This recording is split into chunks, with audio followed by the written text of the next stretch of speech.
नमस्कार, नीलम फॅशन क्रिएशनमध्ये तुम्हा सर्वांचं खूप खूप स्वागत आहे. आजच्या व्हिडिओमध्ये आपण 3 पीस प्रिन्सेस कट ब्लाऊजचं ड्राफ्टिंग जे आहे ते पाहणार आहे. तर सर्वात पहिल्यांदा आपल्याला घ्यायची आहे ब्लाऊजची उंची. 34 size 3 piece princess cut blouse आपण इथं पाहणार आहे. तर उंची घेणार आहे. इथून मी एखादी लाईन ओढून घेते पहा. आता इथे मी जवळपास 1.5 इंच इथे अंतर घेते फ्रंट पार्टसाठी आणि इथून आपण ही उंची घेऊ. तर पहा, आधी आपण बॅक पार्ट तयार करणार आहे. परत बॅक पार्ट आपण रब करून परत फ्रंट पार्ट आणखीन ड्रॉ करण्यापेक्षा मी आधीच इथं जे एक्स्ट्रा मार्जिन आहे ते घेतलेलं आहे. आता बॅक पार्ट कटिंग करायचं आहे. तर इथून 34 साईजमध्ये आधी आपण उंची घेऊ. उंची इथं 13.5 आहे, तर मी 14.5 इंचावरती अशी उंची घेणार आहे. आणि इथून ही मी अशीच उंची घेणार आहे 14.5 इंच. इथे मी या पद्धतीने हे उंचीचं मार्किंग करून घेतलं. उंचीचं मार्किंग झाल्यानंतर शोल्डर टाकायचं आहे. शोल्डर इथं 5 इंच, इथूनही 5 इंच घ्यायचं आहे पहा इथे असं. आणि मुंडा घेणार आहे मी 5.5. इथे ही लाईन आली आणि इथून चेस्टचं मार्किंग. आता 34चा चौथा भाग किती येतो? 8.5. तर इथून मी हे मार्किंग करून घेतलेलं आहे. आणि हे 1.5 इंच मार्जिन. कंबर 28 आहे, त्याचा चौथा भाग होतो 7 आणि 1 इंच टक्ससाठी 8 इंच आणि पुढे हे 1.5 इंच मार्जिन.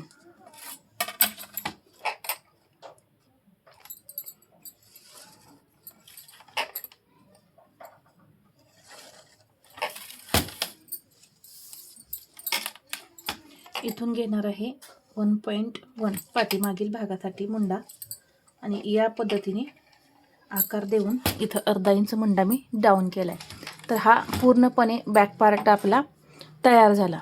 अशा पद्धतीने हा आपला बॅक पार्ट असतो. आता इथे तुम्ही गळ्याची रुंदी जी आहे ती शोल्डरवरती सुद्धा ठेवू शकता. 2.25 इंच जर शोल्डर पट्टी हवी असेल तर 1.25 इंच प्लस करा इथे. तर किती होतात? 3 इंच होतात. तर पहा, आपोआप 2 इंच गळ्याची रुंदी येते. तर नाही तर तुम्ही डायरेक्ट अशी 2 इंच गळ्याची रुंदी ठेवली तरी चालेल आणि बॅक पार्टचा तुम्ही गळा ड्रॉ करू शकता. आता इथे आपल्याला फ्रंट पार्ट कटिंग करण्यासाठी काय बदल करायचा आहे? जवळपास इथे 1.5 इंच तुम्ही एक्स्ट्रा घ्यायचं आहे. पहा, इथे मी हे 1.5 इंच एक्स्ट्रा घेतलं. इकडे पुढे मी आधी सांगितलं की मी इथे 1.5 इंच एक्स्ट्रा घेते. तर रुंदीमध्ये सुद्धा आपण इथं 1.5 इंच एक्स्ट्रा घेतलं इथे. तर उंचीमध्ये सुद्धा आपल्याला वाढवायचं आहे. तर उंचीमध्ये मी 1 इंच वाढवणार आहे. तर हे आपण फ्रंट पार्टसाठी बदल करत आहोत. पहा, इथून मी फ्रंट पार्टसाठी घेतलेलं आहे. 1 इंच मी वाढवलं. आता यामध्ये परत बदल होईल तो तुम्ही पाहालच. 2 इंच गळ्याची रुंदी इथून घेतलेली आहे. पुढचा गळा 6 इंच घ्या. 6.5 इंचावरती मी पॉईंट दिला. इथे घेतलं मी 2.5 इंच. एक बॉक्स तयार करून घेतला आणि गळ्याला आकार दिला या इथे या पद्धतीने. इथे पहा, या पद्धतीने 1.5 इंच मी शिलाई मार्जिन वाढवलेलं आहे. आता मात्र इथून घ्यायचं आहे. पहा, इथून आपण क्रॉसपट्टी घेणार आहे 2.5 इंच. आता लहान साईज आहे म्हणून आपण 2.5 इंच क्रॉसपट्टी घेतली. 3 पीस प्रिन्सेस ब्लाऊज आहे तर त्याला आपली योकपट्टी येते पहा. तर त्यासाठी इथं मी 2.5 इंच घेतलेलं आहे. आणि जर मोठी साईज असेल तर इथे 2.25 इंचच क्रॉसपट्टी घ्यायची, जास्त क्रॉसपट्टी घ्यायची नाही. आता ही लाईन जी आहे ती मी इकडे या पद्धतीने वाढवणार आहे. पहा, इथे मी ही वाढवलेली आहे आणि इथे मी 1 इंच एक्स्ट्रा घेणार आहे. लहान साईज आहे म्हणून 1 इंच एक्स्ट्रा घेतलं आणि एक अशी तिरकी लाईन ओढून घेतली. पहा, सुरुवातीला ही लाईन जी आहे ती इथून असणार आहे, इथून या पद्धतीने इथे, आणि परत हे मार्जिन हुकाई पट्टीसाठी. ठीक आहे, या पद्धतीने मी इथं वाढवलं. वाढवल्यानंतर आपल्याला क्रॉसपट्टीला आकार द्यायचा आहे. तर नेहमी मी जसं 1/2 इंचावरती देते त्या पद्धतीनेच असा द्यायचा.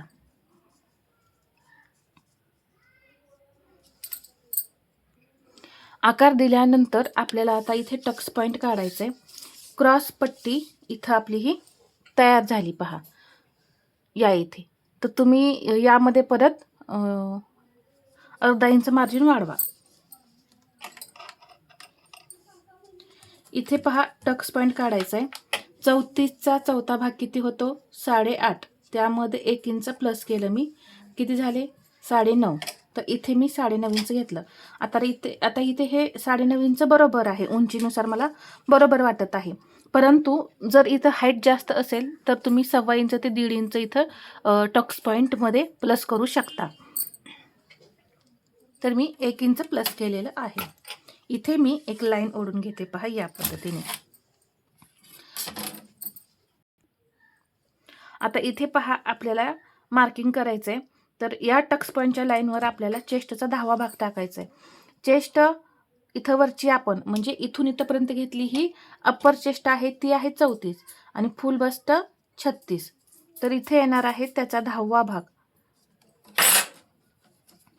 तर जो आपण 10वा भाग काढतो तो फुल बस्टचाच काढायचा. 36 आपला हा फुल बस्ट आहे. तर इथे मध्ये पॉईंट दिला की फुल बस्ट निघतो. तर इथून घ्यायचं पहा, इथून हे मार्जिन सोडून द्यायचं 3.6. मग तुम्ही 1 पॉईंटवरती घेतलं चालेल किंवा डायरेक्ट 3.5 इंच घेतलं तरीसुद्धा चालेल. मी 3.5 इंच घेतलेलं आहे. आणि इथून एक मी सरळ लाईन ओढून देते या पद्धतीने. सरळ लाईन ओढल्यानंतर इथं टक्स मी घेणार आहे 2.5 इंचाचा. तर तुम्ही दोन्हीकडे समसमान डिवाइड केलं तरी चालेल, किंवा जेवढं इथं तुम्ही वाढवलेलं आहे तेवढं तुम्ही या साईडला घ्या आणि बाकीचा टक्स तुम्ही त्या साईडला घ्यायचं आहे. मग आपण इथं किती घेतलेलं आहे? 1 इंच. तर तुम्ही हे 1 इंच या साईडला घ्या आणि इथे ही एक तिरकी लाईन जोडून घ्यायची. जोडल्यानंतर इकडे घ्यायचं आहे 1.5 इंच. आपण टोटल टक्स किती घेणार आहे? 2.5 इंच. पहा, इथून मी हे 1.5 इंच घेतलं म्हणजे हे टोटल 2.5 इंच झालेलं आहे. आणि ही तिरकी लाईन अशी मी ओढून घेतली. पहा, या पद्धतीने आपल्याला इथे माप घ्यायची आहेत. आणि इथून पहा, आता हे जे अंतर आहे ते कसं टाकायचं? ही जी पट्टी आहे थोडी अशी तिरकी ठेवायची. पहा, एवढी तिरकी ठेवली, अशी या लाईननुसार ठेवली तर खूप उंच असा आपला टक्स जातोय. तर त्यासाठी काय करायचं आहे? थोडी अशी तिरकी, पहा इथे किती मी तिरकं केलेलं आहे पहा. या पद्धतीने करून तुम्ही ही लाईन अशी ओढून घ्यायची. आता इथे आपला फ्रंट पार्टचा आकार द्यायचा राहिलेला आहे, तो आधी आपण देऊन घेऊ. 1 इंच मी असं आतमध्ये येऊन एक तिरकी लाईन ओढून घेतलेली आहे. 1/2 इंच मी अंतर घेतलं आणि अगदी परफेक्ट असे आकार द्यायचे पहा, या पद्धतीने.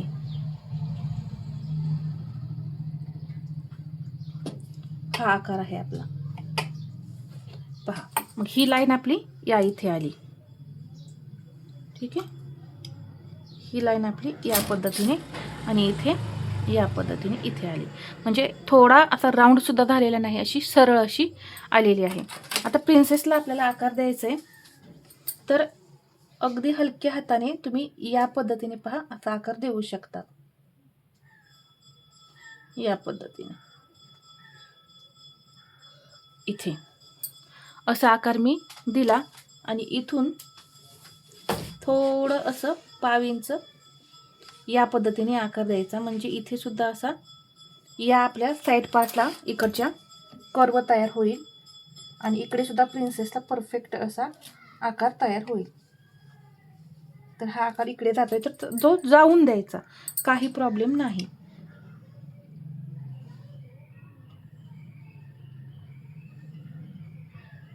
पहा या पद्धतीने इथून हा असा आकार देऊन घ्यायचा. आता इथे आकार दिल्यानंतर जर तुम्हाला इथं अजून कर्व हवा असेल तर तुम्ही इथं असा कर्व देऊ शकता, काही प्रॉब्लेम नाही. आता इथे मात्र लक्षात घ्या, आपण उंचीमध्ये 1 इंच प्लस केलेलं आहे. तर आता आहे असं आपण जर स्टिच केला ब्लाऊज तर हा फ्रंट पार्ट काय होईल, जास्त भरेल. हे अंतर काय होईल, जास्त भरेल. त्यासाठी इथं जेवढं वाढवलेलं आहे, इथे किती वाढवले आपण, 1 इंच वाढवलेलं आहे, ते आपण इथं मायनस करायचं 1 इंच किंवा पाऊण इंच मी इथं मायनस करते. पहा इथून क्रॉसपट्टीच्या इथे वरती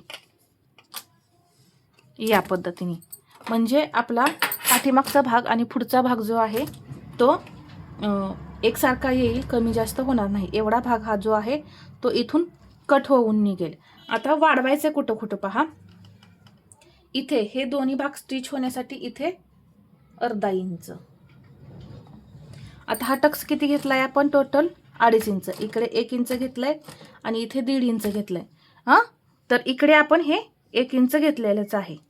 हे 1 इंच आपण इथे घेतलंय. लक्षात घ्या, हा 1 इंच आहे तो आपण इथं घेतलेला आहे. राहिलं किती, 1.5 इंच.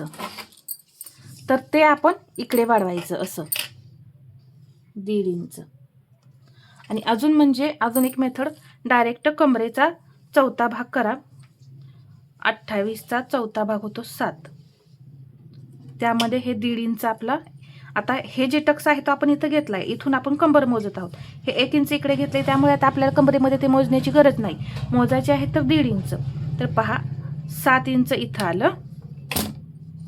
तर हे इथं क्रॉसपट्टी आहे, त्या इथे वरती येणार आहे हे सेंटरला, त्यामुळे थोडंसं आपल्याला इथं लूजिंग सोडायचं आहे. एक अर्धा इंच मी लूजिंग सोडेन इथे. पहा या पद्धतीने 7.5 इंच घेतलं, कारण कंबर आपण इथं मोजतो ना, आणि हे थोडासा वरती भाग आहे म्हटल्यानंतर आपलं थोडंसं वरती लूज असणार आहे, म्हणजे जास्त असणार आहे. असे शिलाई जात जात आपली वरती जाते, त्यामुळे लूजिंग सोडायचं. जर ते शिलाईमध्ये परत कट होऊन गेलं तरी चालेल, काही प्रॉब्लेम नाही, परंतु ठेवताना तरी ठेवा, म्हणजे परत कमी पडू नये. 7 इंच 7.5 इंच ठेवलं. आता हा 1.5 इंच इथे घ्यायचा, इथून हे 1.5 इंच घेतला आणि परत आपलं जे काही मार्जिन आहे ते. आता हे लांबलं काही, हा पॉईंट आपण टक्स घेतलेला होता पाठीमागचा, पहा इथे, त्यामुळे पहा इथे थोडंसं अंतर जास्त भरलं. तर हे या पद्धतीने तुम्ही घ्या कमरेचं मेजरमेंट. तर तुम्हाला समजलंच असेल काय करायचं. पहा इथे मी 1 इंच वाढवलेलं आहे, तर हे 1 इंच मी इथं घेतलेलं. पहा हे 1 इंच मी इथं घेतलंय, ठीक आहे. तर इथून आपल्याला कंबर मोजायला चालू करायचे. हे 1 इंच गेलेलं आहे, तर आपला फक्त आता 1.5 इंच टक्स राहिलेला आहे. तर इथं लूजिंग सोडून 7.5 इंच घ्यायचं आणि हा एका बाजूचा टक्स जो आहे तो इथे 1.5 इंच घ्यायचा आणि त्याच्या पुढे आपलं जे आहे ते मार्जिन घ्यायचं. अशा पद्धतीने हे 3 पीस प्रिन्सेसचं ब्लाऊज जे आहे ते कटिंग करायचं आहे. आता तुम्हाला इथे ही जी क्रॉसपट्टी आहे ती इथून कटिंग करायची आहे. पहा ही क्रॉसपट्टी जी आहे ती आपल्याला कटिंग करायची आहे आणि अर्धा इंच मार्जिन आपल्याला क्रॉसपट्टीमध्ये घ्यायचं इथे. आता तुम्ही म्हणाल 1 इंच आपण घेतलेलंच आहे, परंतु ते 1 इंच इथे आपलं जो पप तयार होणार आहे त्यामध्येच जाणार आहे. त्यामुळे तुम्ही ते 1 इंच वाढवले, अजून क्रॉसपट्टीमध्ये वाढवायचं का याचं टेन्शन घेऊ नका. तर हे इथं आपलं घ्यायचंच आहे आणि परत तुम्ही पूर्ण फ्रंट पार्ट स्टिच केल्यानंतर बॅक पार्टवरती तो पार्ट ठेवून इकडे तो मोजून बघायचा, काही कमी जास्त असेल तर शिलाई देऊन घ्यायची आहे. तर अशा पद्धतीने इथे मी तुम्हाला 3 पीस प्रिन्सेस कट ब्लाऊजचं ड्राफ्टिंग जे आहे ते अगदी सविस्तर असं सांगितलेलं आहे. इकडे असं गळ्याकडे डाऊन करा. नाहीतर तुम्हाला सेपरेट क्रॉसपट्टी काढायची असेल तरीसुद्धा तुम्ही सेपरेट क्रॉसपट्टी काढू शकता. तर हा व्हिडिओ आवडला असेल तर लाईक करा, शेअर करा आणि असेच नवनवीन व्हिडिओ पाहण्यासाठी आपल्या चॅनलला सबस्क्राईब करायला विसरू नका. धन्यवाद.